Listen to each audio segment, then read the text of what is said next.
Ramai orang tanya, boleh ke buat untung dengan simpan emas? Jawapan dia, boleh sangat. Tapi ada caranya. Jangan main beli je. Asas dia simple je.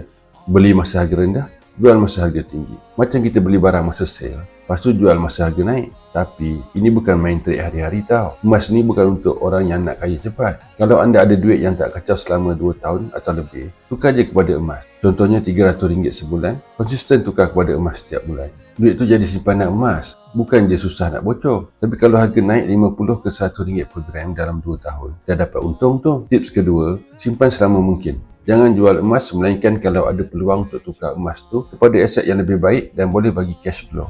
Contohnya, beli tanah, beli rumah atau masuk bisnes yang kukuh. Jadi kalau anda baru nak mula simpan emas, ingat dua perkara. Simpan untuk jangka panjang, jual bila betul-betul berbaloi. Nak mula dengan modal rendah? Saya boleh tunjukkan caranya. Follow saya untuk lebih banyak ilmu simpan emas. Jangan tunggu harga naik baru nak mula. Mula sekarang. Isi beg biru di bawah dan saya akan bantu anda sebaiknya.